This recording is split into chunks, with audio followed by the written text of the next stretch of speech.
The First World War is infamous for its slaughter on the battlefields of Gallipoli, France and Belgium. We've all heard the terrible stories of soldiers caught in the awful meat grinder of the war. Despite the horrors, Australian and New Zealand soldiers forged a legend built on their resourcefulness and bravery and their undying mateship, which helped bring the survivors through the conflict. While the Anzac legend focuses its attention on the heroic ordinary soldier and sometimes the outstanding leadership of particular officers, one group of Anzacs is rarely included in the Anzac story: the chaplains.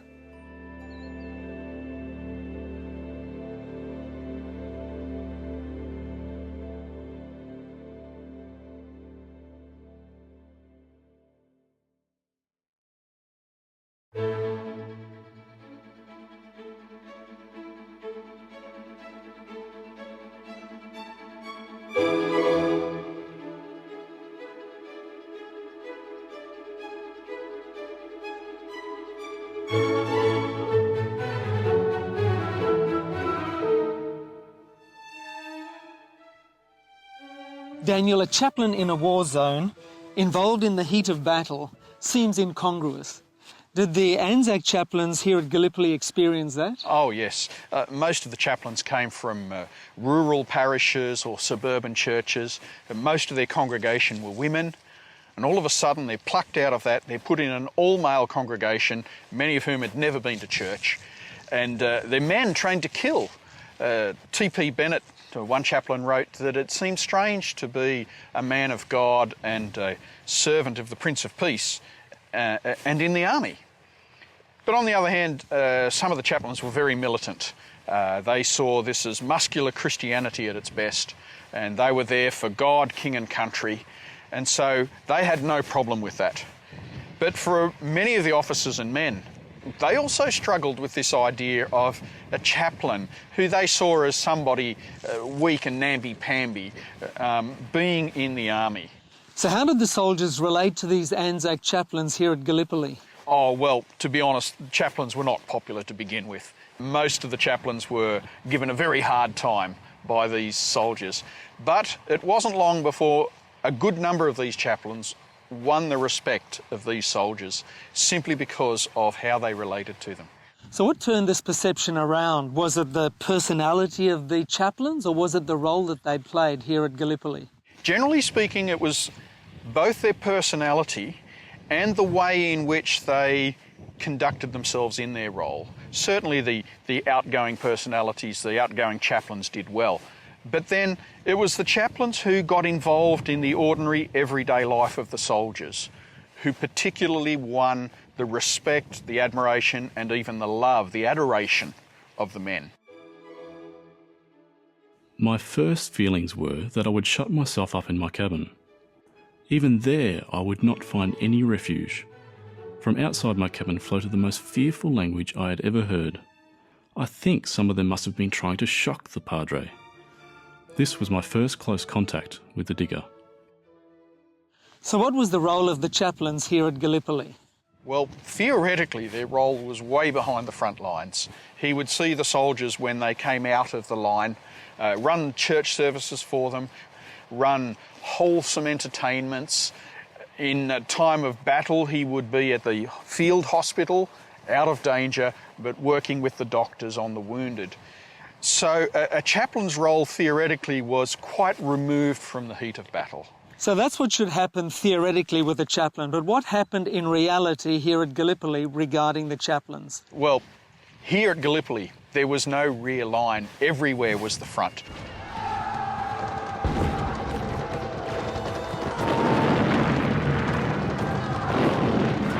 Shell fire everywhere, sniper fire in many places, and so chaplains ran the same sort of risks as everybody else.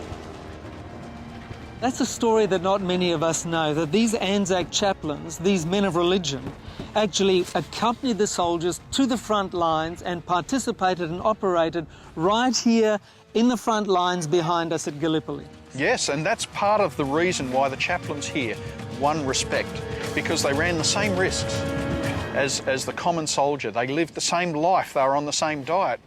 Now, ordinarily a chaplain was an officer and officers weren't particularly liked. He was also a non-combatant, and that was another reason why soldiers perhaps wouldn't have respect for a chaplain. But here, the chaplains were involved in every aspect of the soldiers' lives. They took risks that many soldiers wouldn't take, frequently rescuing wounded out in the open.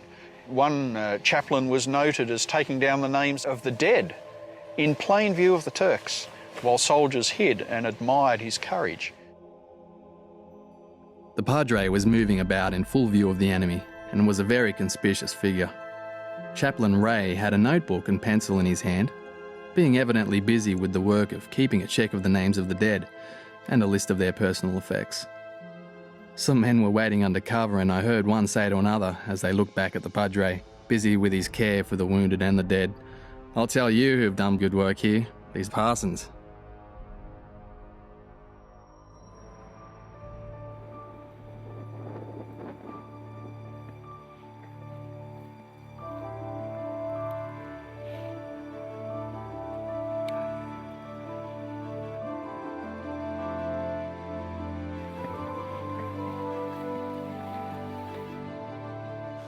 Daniel, talk us through a typical day in the life of an Anzac chaplain here at Gallipoli. Well, I'll take you through 2 typical days. Okay.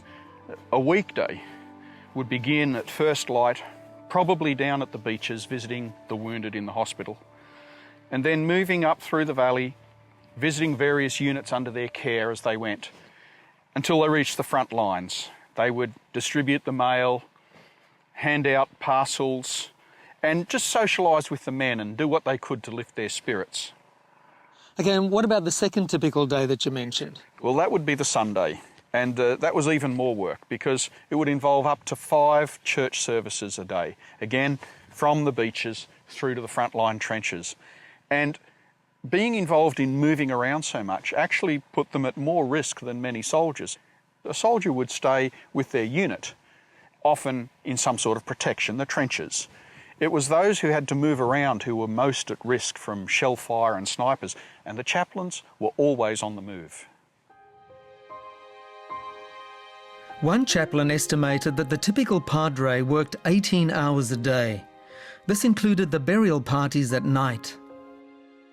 We get away at about 11 p.m.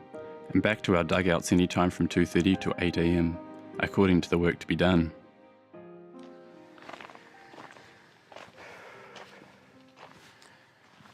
As you can see, it's quite a steep climb up here from the beach, and I'm not as fit as I should be. But it's certainly a lot easier for me than it was for the chaplains. I'm not being shot at as I walk. Daniel, the activities here must have been very demanding on the Anzac chaplains, walking up these cliffs from the beach backwards and forwards during the day, and then burying the dead soldiers at night. Yes, it was certainly a very physical ordeal for them. One chaplain noted that he'd have to become as hard as iron if he was going to survive here on Gallipoli. But it wasn't just the physical thing, the amount of walking that they did up and down the hills. In a way, they had to deal with an emotional strain much more than the soldiers. A soldier might lose a mate every now and then, but a chaplain dealt with death on a daily basis.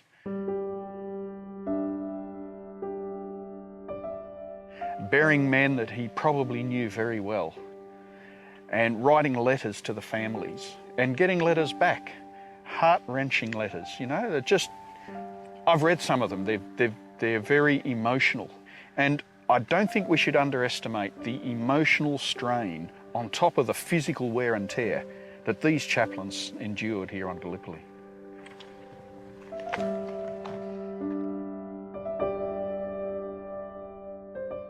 Dealing with the wounded was one of the hardest things the chaplains had to do. Often the wounds were very nasty, bodies torn open, organs hanging out, and it could be made worse by dirt, by maggots. Sometimes soldiers were brought in after several days of lying in the hot sun, wounded. One chaplain's diary I read, he talks of having to tear the bandages off terribly sunburnt men with large patches of skin coming away. And it was a horrifying experience for him to do, made worse by the fact that some of the men that he treated made no sound at all, even though he knew they were in terrible agony. But it wasn't just the physical wounds that a chaplain had to deal with. There was also the emotional scarring, the constant dealing with men who are exposed to possible death at any moment. And constant shell fire, bullet fire, the risks they ran. Many men suffered emotionally to the point where they couldn't cope anymore. Today we talk about shell shock or post-traumatic stress disorder, but they had no terms for it then and no understanding either. They simply thought that men lacked the nerve or lacked courage. But chaplains were often more sympathetic to the kinds of strains that the soldiers endured because many of them were pushed to the emotional brink themselves.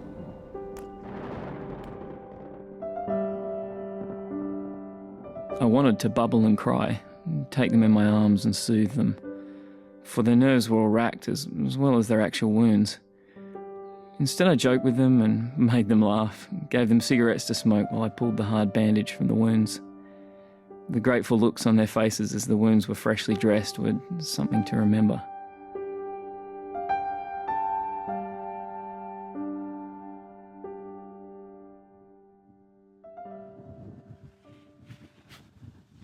You had to be tough to be an Anzac chaplain here at Gallipoli. But some of the stories that come out of here are amazing. Not even their regular duties were enough.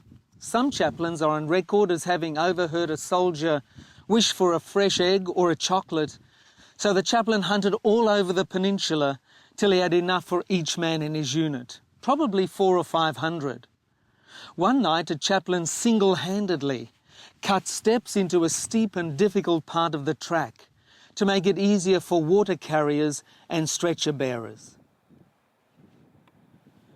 So Daniel, we've spoken about the activities of a chaplain on a typical day. What about on a day of battle? Usually their place was at the first aid post, helping with the wounded. But there were chaplains who would stick close behind the attackers so that they were able to be with the wounded and the dying while the battle was still raging. But then their work after the battle was probably the biggest thing. It was their task to continue helping with the wounded, to give last rites to those who were dying, and then the very sad task of identifying the dead. Soldiers on Gallipoli carried 2 discs tied on a string round their neck. They were usually round, but they could be hexagonal or oval or some other shape. But they both carried the same information: the soldier's name, their serial number, their battalion, and their religion. So the chaplain would take one disc and place it with the body. The other disc they would keep as proof that the soldier had died. And it wasn't unknown for a chaplain after a very big battle to come out with 3 or 4 bags of these discs. You can imagine the emotional impact this would have on a chaplain having to conduct so many burials in such a short time. Daniel, here at Queen's Post we are right on the front line. Yeah. Here some of the fiercest fighting in the entire campaign took place. Yep. Now we know that the Turkish and Anzac trenches were merely metres apart here at Queen's Post. We know also that the Anzac chaplains came up here to the front line to visit their soldiers.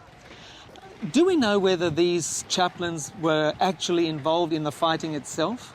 Well, we know they weren't.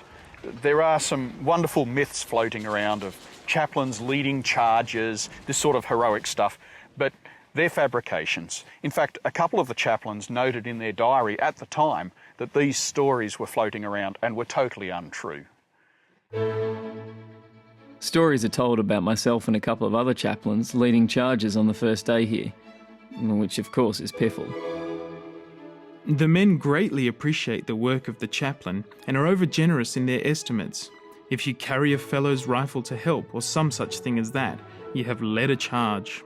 There was one particularly militant chaplain, however, and that was the New Zealander Henare Te Wanohu, who was known to carry a revolver at times. He even performed a haka on the Anzac skyline. With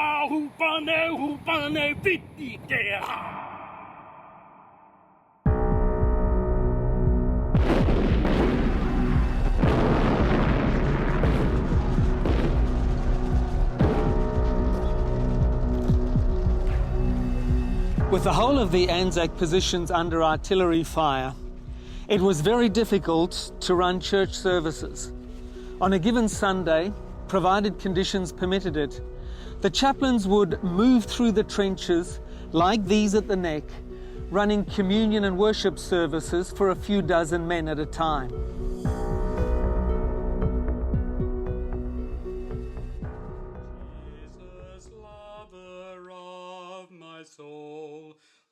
On Sunday afternoons, a little after 4, you'd see the padre coming down Shrapnel Valley singing Jesus, Lover of My Soul, and the lads coming out of the dugouts like rabbits out of burrows and following him. When he got them into a comparatively sheltered corner, he proceeded to lead them in a short Sunday afternoon service. Till the storms of life is past, safe into the haven guide. Oh, receive my soul at last.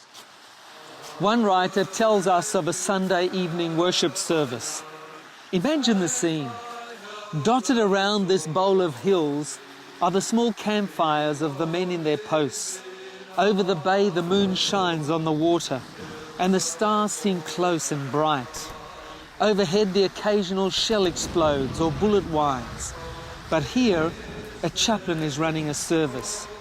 Crammed into a trench corner, about 30 men begin singing. Their hymn is taken up by the sentries at their posts, and gradually the men in other trenches around take up the song. Passing by, a platoon of armed warriors joins in the hymn as they march through to their new post. It's enough to make my spine tingle.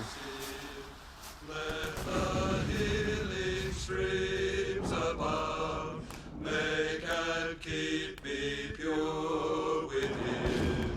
Thou of life, the fountain art, freely let me take of thee. Spring thou up within my heart, rise to all eternity.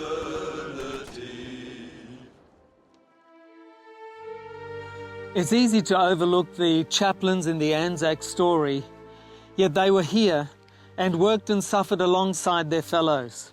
And their impact could be great. Chaplain Blackwood, who was shocked by the language of the Anzacs when he first met them, noted this once he got to know them.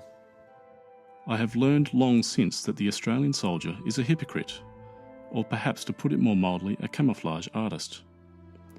To one who had not the sympathy to look beneath the surface, he seemed rather a hopeless proposition from the point of view of religion. The Aussie loved to pretend he had no religion, when all the time, deep beneath the surface, in most cases, he had a real sense of God and of his moral law. And even those who are not religious found comfort in the rituals of prayer and song. And the chaplains did so much to provide those little comforts that eased the burden on the soldiers. And soldiers, as well as families at home, really appreciated having a clergyman read the service over their fallen comrades. So this story of Anzac, which has become its own religion in Australia and New Zealand, turns out to have more conventional religious aspects as well. Though it has been rarely admitted, faith and religion did play its small part in the legend of Gallipoli.